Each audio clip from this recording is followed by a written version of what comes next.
बिस्मिल्लाहिर्रहमानिर्रहीम, अस्सलाम वालेकुम नाज़रीन। मैं हूं यासिर रशीद और आप मेरा व्लॉग देख रहे हैं। नाज़रीन, मेरा आज का व्लॉग मामूल के व्लॉग से हट के होगा, क्योंकि आज के व्लॉग में हमने कुछ ऐसी बातें करनी हैं जो नामुमकिनात में से भी हैं और मुमकिनात भी हो सकती हैं। उसके लिए किसको इकदाम उठाना होगा, ये बहुत एक अहम सवाल होगा। पाकिस्तान के अंदर अभी हालिया मुकदमात देखें तो बेशतर मुकदमात नैब की नई तरामीम के तहत वो ख़त्म हो रहे हैं, लोग बरी हो रहे हैं, लोगों के 25 साल पुराने केसेस भी ख़त्म हो रहे हैं, नैब की जो अपीलें बर्रियत के ख़िलाफ़ थी वो भी ख़त्म हो रही हैं। इस सारे मंजरनामे को देखते हुए पाकिस्तान में दिखाई यही देता है कि जिस भी सियासी शख्स के ऊपर मुकदमा है वो वक्त के साथ साथ ख़त्म हो जाएगा, बशर्त ये कि हुकूमत उनकी अपनी पार्टी की होनी चाहिए या फिर उन पार्टीज़ की होनी चाहिए जिनके साथ आपकी अलग सलग बहुत अच्छी है। तो पाकिस्तान में आने वाले दिनों के अंदर मुकदमात किसी एक तबके के ख़त्म होते जाएंगे और दूसरे तबके के बढ़ते जाएंगे, फिर जब वो बरसर इक़्तिदार आएंगे फिर उनके ख़त्म हो जाएंगे और दूसरों के पुराने मुकदमात फिर से खुलना शुरू हो जाएंगे। ये पाकिस्तान की ताज़ा तरीन सूरत हाल है, जिस पे हमारी सुप्रीम कोर्ट के जस्टिस एजाजुल एहसन भी ये कहते हैं कि कोई रह तो नहीं गया कि जिसे नैब कवानीन से इस्तिस्ना ना मिला हो, यानी बाकायदा तौर पर उनकी जानिब से भी तंज़ किया गया। मैं यहाँ पर हवाला दूंगा अपने हमसाया मुल्क इंडिया का, जिसकी सुप्रीम कोर्ट ने एक बहुत बड़ा ऑर्डर पास किया है और वो ऑर्डर अगर उस पर अमल दरामद होता है तो भारत की सारी सियासी तारीख को तब्दील करके रख देगा और भारत के अंदर एक ऐसा स्ट्रक्चर बनेगा जो दुनिया के लिए मिसाल कायम कर सकता है। भारत की सुप्रीम कोर्ट ने एक बहुत बड़ा फैसला यह किया है कि तमाम मुल्क की सियासी जमातें वो अब एक कानून के तहत और भारतीय सुप्रीम कोर्ट के ऑर्डर के मुताबिक जो भी उनका उम्मीदवार होगा उसकी तमाम तर तफसील बयान करेंगे। उसके ऊपर जितने भी मुकदमात होंगे, जितने मुकदमात का उसने सामना किया, जितने मुकदमात से वो बरी हो चुका और जितने मुकदमात का अभी भी वो सामना कर रहा है, उसकी तमाम तर तफसील सोशल मीडिया प्लेटफॉर्म के ऊपर जारी की जाएगी और उसके साथ साथ मीडिया चैनल्स और अखबारात के ऊपर बाकायदा तौर पे इश्तिहारात दिए जाएंगे और उस पे लिखा जाएगा FIR नंबर, उस पे लिखा जाएगा कि क्या इस केस का ट्रायल चल रहा है, उस पे लिखा जाएगा कि क्या ये इस केस से बरी हो चुका है या इसमें मुल्जिम नामजद है और उसमें लिखा जाएगा कि किन केसेस में इसे मुजरिम करार दिया गया है।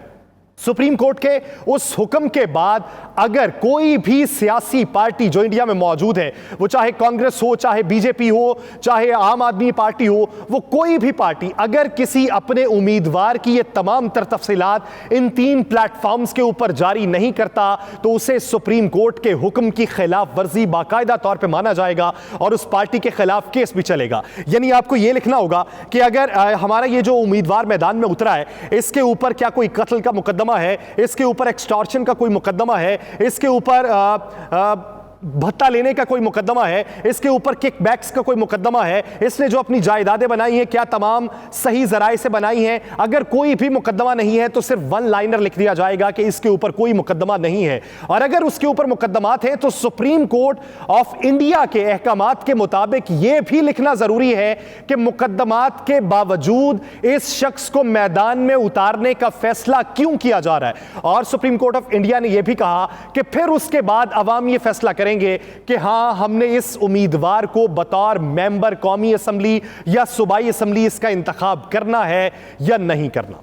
फर्ज कर लीजिए यही अगर पाकिस्तान के अंदर तरीकाकार पूरा नाफिज कर दिया जाता है, supreme court of Pakistan, Bharat की जो सुप्रीम कोर्ट है उसने इलेक्शन कमीशन को इसका पाबंद बनाया है। उसने कहा कि अगर खिलाफ वर्जी होगी तो इलेक्शन कमीशन से भी बाज़पुर्स की जाएगी।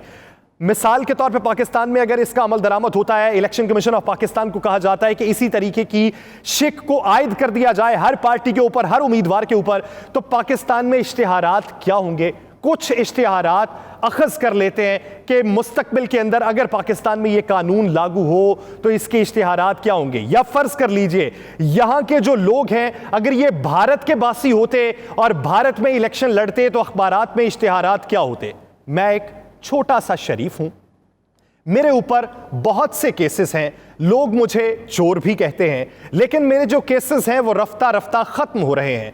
मैंने नौजवान नस्ल की बढ़ोतरी के लिए, उनकी तालीम और तरबियत के लिए बहुत से इक़दामात किए, लेकिन अभी भी लोग मुझे चोर कहते हैं। अगर आपका एतमाद रहा तो मैं खादिम बन के आपकी खिदमत करूंगा। एक और इश्तिहार होगा, मैं बहुत बड़ा शरीफ हूं, मुझे लोग डाकू भी कहते हैं, मुझे लोग मुल्क का खजाना लूटने वाला भी कहते हैं। मैंने मुल्क की इतनी खिदमत की है कि उसी खिदमत के इवज मुझे जिला वतनी की जिंदगी भी गुजारना पड़ी।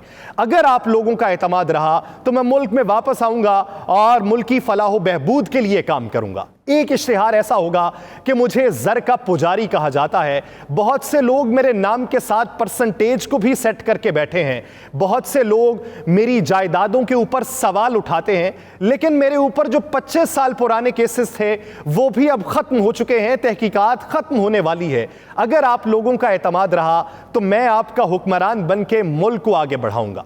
एक वहाँ पे इश्तिहार ऐसा भी होगा कि मेरी आन बान शान के कसीदे ज़बाने ज़द-ए-आम हैं, मेरी लोग शख्सियत के दिलदादा हैं। मेरे ऊपर कितने केसेस हैं और कितने नए बनने वाले हैं मुझे उनकी गिनती तक मालूम नहीं है। मेरे ऊपर यह भी केस है कि मैं तोहफे बेच के खा जाता हूं, लेकिन मेरे सारे मुखालिफ चोर हैं और उन चोरों ने मेरे ऊपर अपने गंदे इल्जामात लगाए हैं और अपनी सियासत को परवान चढ़ाने की कोशिश कर रहे हैं। अगर आप लोगों का एतमाद रहा तो मैं 2/3 अक्सरियत से वापस आऊंगा। एक इश्तिहार ऐसा होगा कि मैं सियासी तौर पे इस्लाम की तबलीग करने की कोशिश करता रहा हूं। मेरे नाम से मंसूब एक शय से लोग अपनी टैंकियां फुल करवाते हैं। अगर आप लोगों का मुझ पे एतमाद रहा तो 73 के आइन के तनाजुर में मुल्क की बेहतरी के लिए इक़दामात करूंगा और बरसरे इक़्तिदार बैठूंगा। फिर एक इश्तिहार ऐसा भी हो सकता है कि लोग मुझे एहतजाज रोकने का मास्टरमाइंड करार देते हैं। मेरे ऊपर कत्ल के भी मुकद्दमात हैं, मुनशियात फरोशी के भी मुकद्दमात हैं और मेरे ऊपर एंटी करप्शन के भी मुकद्दमात हैं, लेकिन ये सारे मुकद्दमात सियासी इंतकाम के तौर पर बनाए गए हैं। अगर आप मुझ पर एतमाद करेंगे तो मैं बरसरे इक़्तिदार आके ऐसे मनसब पर बैठूंगा कि ऐसी पॉलिसी तरतीब दूंगा जो दाखिला पॉलिसी से मंसूब की जाएगी। फिर कुछ इश्तिहार ऐसे भी होंगे कि मुझे एक खित्ते का बहुत बड़ा डाकू कहा जाता है, लेकिन ये सारे मेरे सियासी मुखालिफिन मेरे बेटे के ऊपर मुकद्दमात करवाते रहे, लेकिन मेरे बेटे के ऊपर मुकद्दमात भी ख़त्म हो चुके हैं। अगर आपका मुझ पे यूं ही एतमाद रहा तो मैं फिर बरसरे इक़्तिदार आऊँगा और आपकी तरवीज, आपकी इशाअत, आपकी फलाह व बहबूद के लिए मैं काम करता रहूँगा।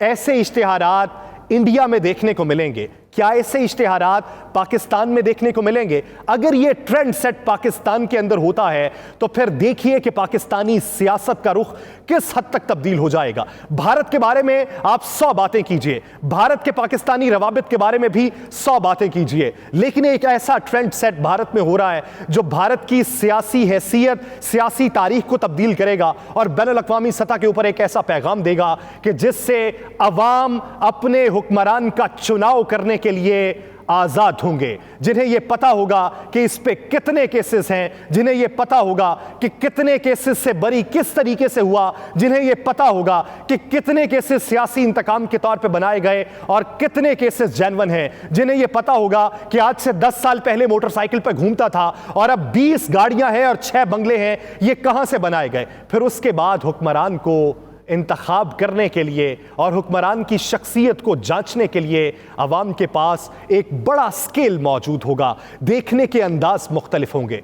बसूरत दीगर जिस तरह हुक्मरान हम पे मुसल्लत होते हैं, नस्ल दर नस्ल ये हम पे मुसल्लत रहते हैं, ये कौम को अपने मज़ारे समझते हैं और ख़ुद कौम के चादरी बनकर हुक्मरान बनते हैं और इक़्तिदार की मसनद को भी दागदार करते हैं, अपने जुब्बे को भी दागदार करते हैं। लेकिन फिर से वक्त के बाद एक मशीन आती है, वहाँ से ड्राई क्लीन होते हैं, चेहरे खुशनुमा बनाते हैं, नए नारे, नए दावे, नए स्लोगन, नई अज़्म, नई हिम्मत और नए खोखले ख्वाब लेकर अवाम के मैदान में चले जाते हैं और अवाम को फिर से अपने पीछे लगा लेते हैं।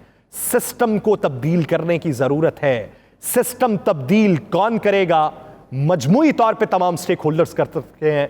बसूरत दीगर ये मंडी यूं ही चलती रहेगी और मंडी में कारोबार यूं ही चलता रहेगा और यहाँ पे रोज़ाना की बुनियाद पे क्या क्या बिकता है आप भी जानते हैं, मैं भी जानता हूँ और बेचने वाले भी जानते हैं। मुझे दीजिए इजाज़त, अल्लाह ने के बाद।